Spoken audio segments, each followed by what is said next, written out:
Então, ó, galera, vamos lá. Então, vamos começar aqui a falar sobre os negócios de ações. Eu vou falar aqui de um jeito simples, aí você vai me corrigindo, tá? Galera, então, ó, nos investimentos a gente tem a renda fixa, CDB, LCI, LCA, Tesouro Direto, blá, blá, blá. E tem os investimentos de renda variável, que são os investimentos que variam mais. Sim. Tem altas e baixas e tal. Dentre esses investimentos, a gente tem a parte de ações, que é quando a gente compra um pedacinho de uma empresa. Você vai comprar uma azeitona, você vai comprar um manjericão, o pedaço do tomate da tua pizza. Porque hoje, você quer ser empresário, poxa, de cada 5, 4 empresas quebram aí em poucos meses ou poucos anos.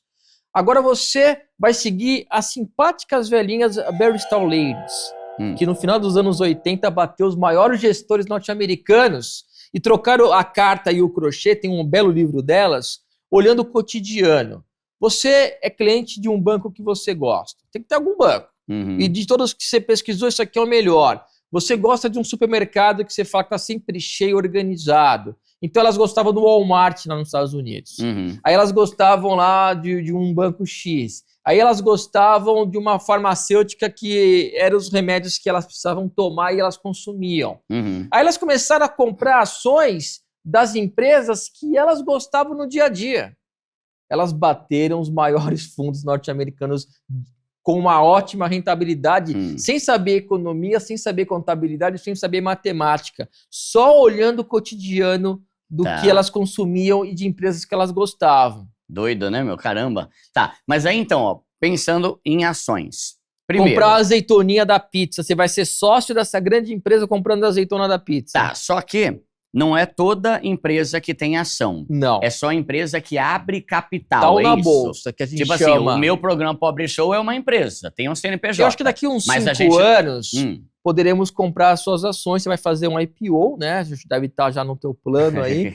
É uma oferta pública inicial para você abrir, você vai abrir o teu capital, né? Na bolsa, onde os seguidores do Pobre Show, né, vão poder comprar um pedacinho dele. Vai comprar não a pizza inteira, porque você vai ainda... Não sou louco. Você vai guardar uns 3 pedaços da pizza para você, né? Vai ter grandes investidores que vão comprar mais 1, mais 2 pedaços, e metade dessa pizza você vai vender lá para a oferta pública inicial, que a gente chama de IPO, onde os teus seguidores vão começar a comprar essas ações lá. Vai comprar acreditando azeitona, que se o Pobre Show... Porque quem compra uma ação... Quando a empresa cresce, a ação dele começa a valorizar. O teu lucro, dos teus patrocinadores, você vai distribuir dividendos para os teus acionistas. Vocês vão ter uma partezinha de tudo que a gente ganha. Exato. O lucro vai crescendo e, bem ou mal, né, via de regra, tem as oscilações, mas seu lucro vai crescendo. Os grandes investidores, os fundos de investimento vão ficar de olho e falar, pô, lá tá barato, né?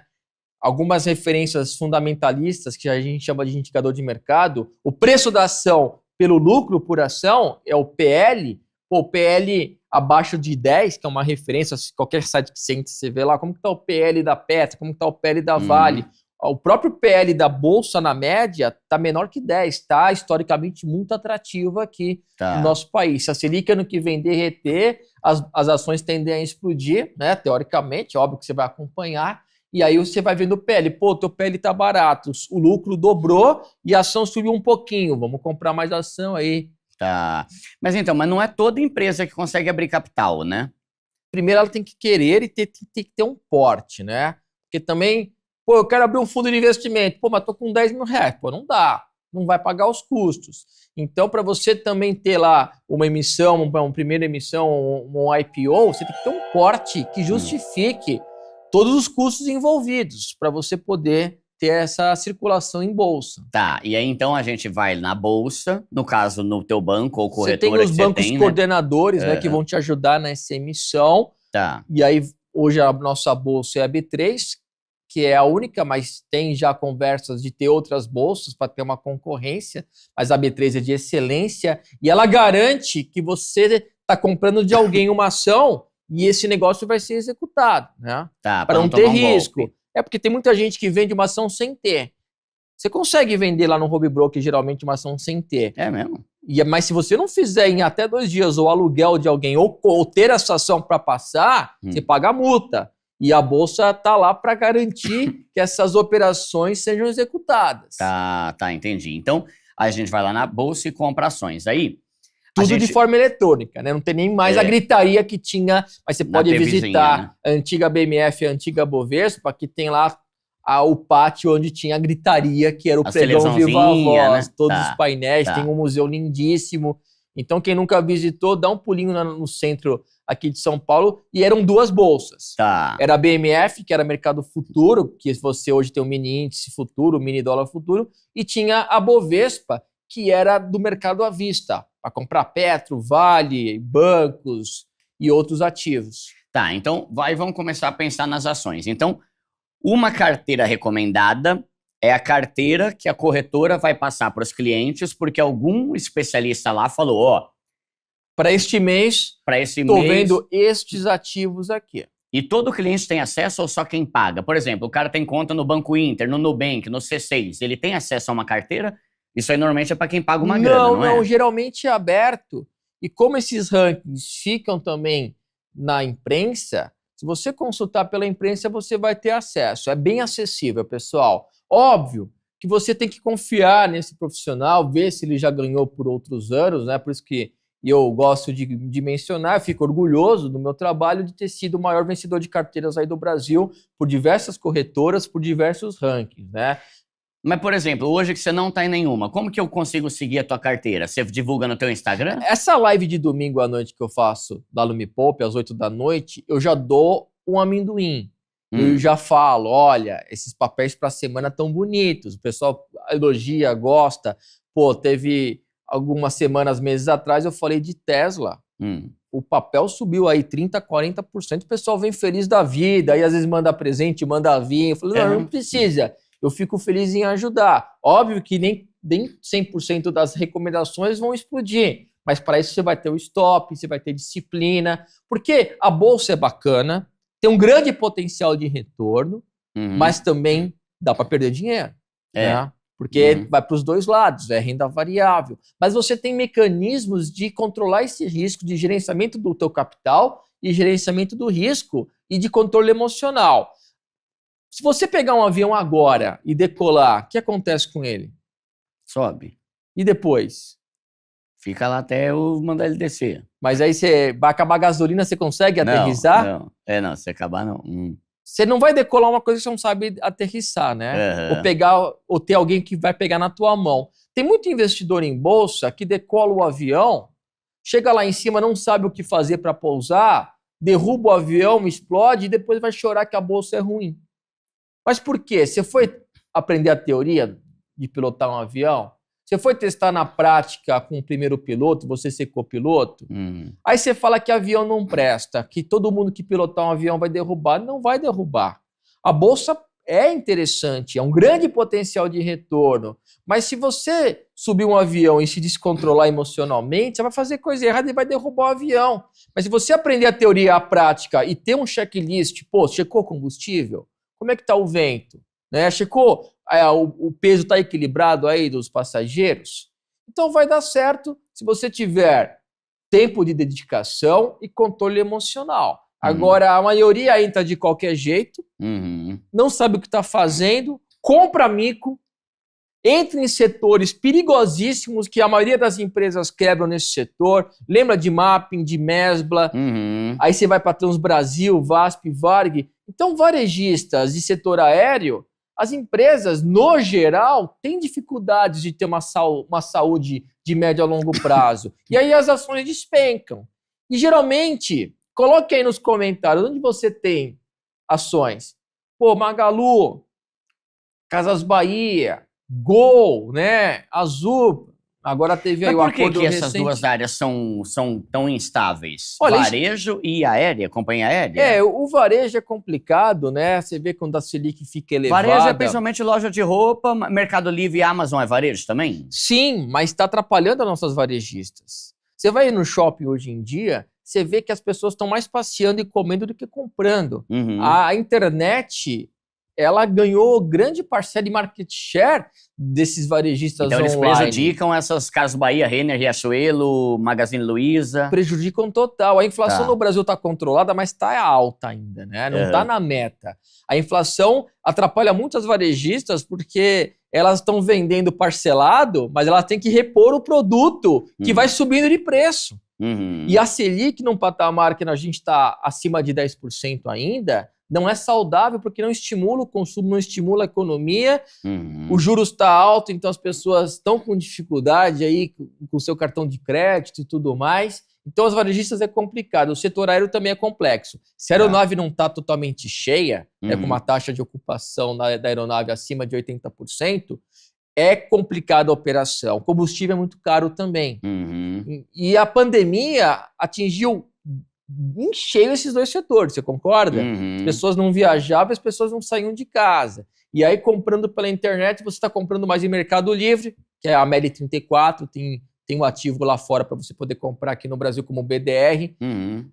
A própria Amazon também tem a BDR aqui para a gente comprar, mas que atrapalha demais. Casas Bahia, Magazine Luiza, e esses papéis caíram muito aí nos últimos tempos. Então, de certa forma, não faz sentido o cara investir na Amazon e no Mercado Livre e, ao mesmo tempo, na Casas Bahia e na Renner, por exemplo?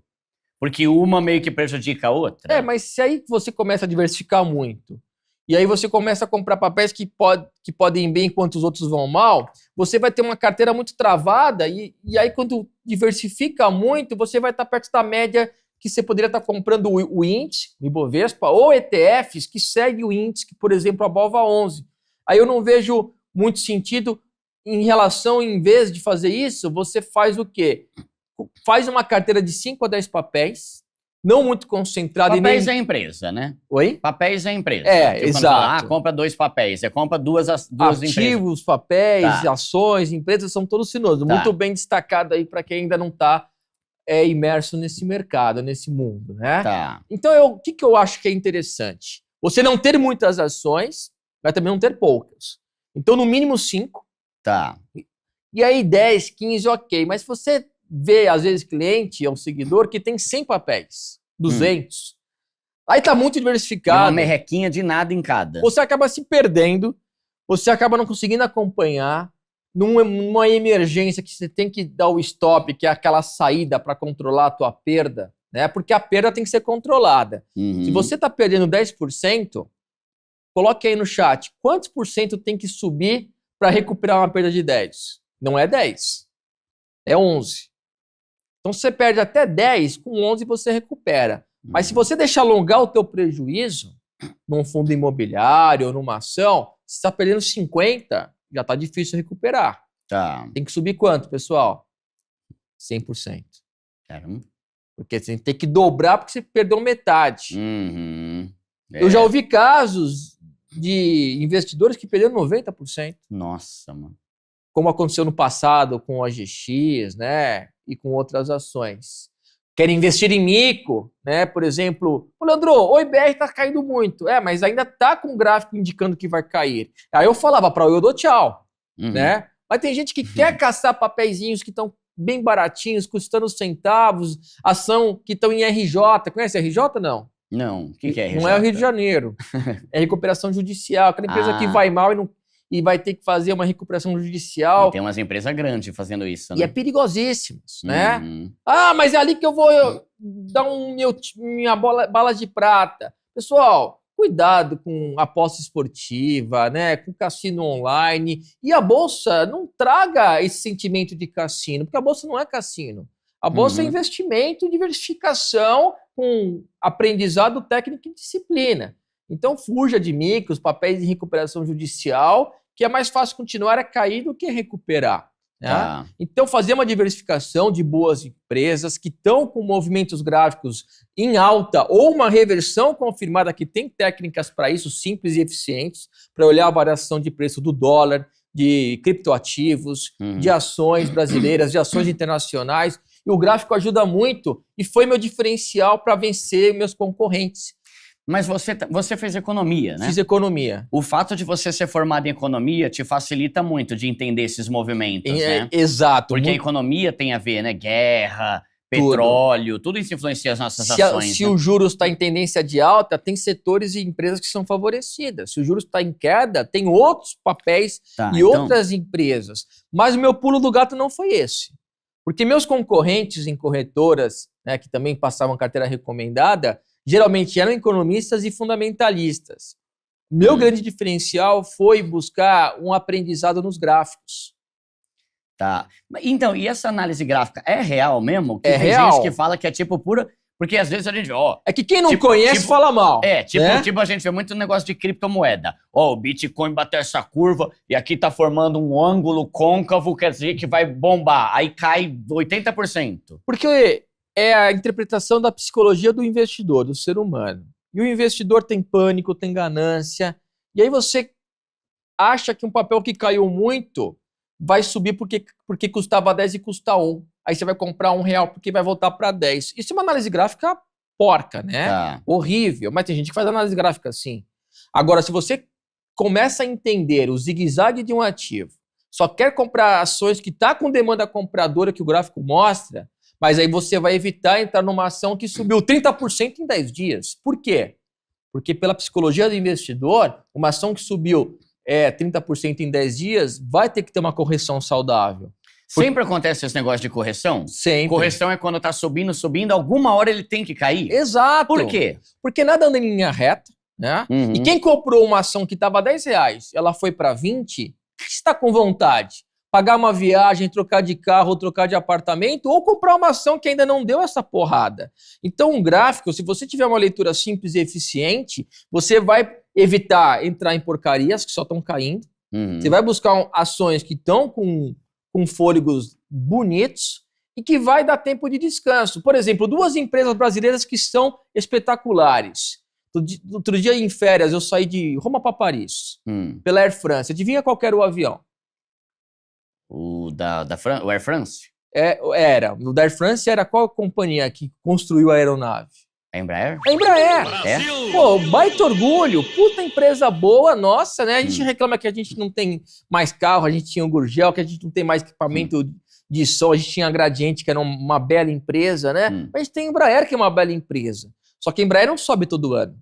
Se ela explode 2, 3 anos e começa a ficar de lado por alguns meses, eu sei que eu vou ter que ter uma proporção de descanso frente ao que subiu.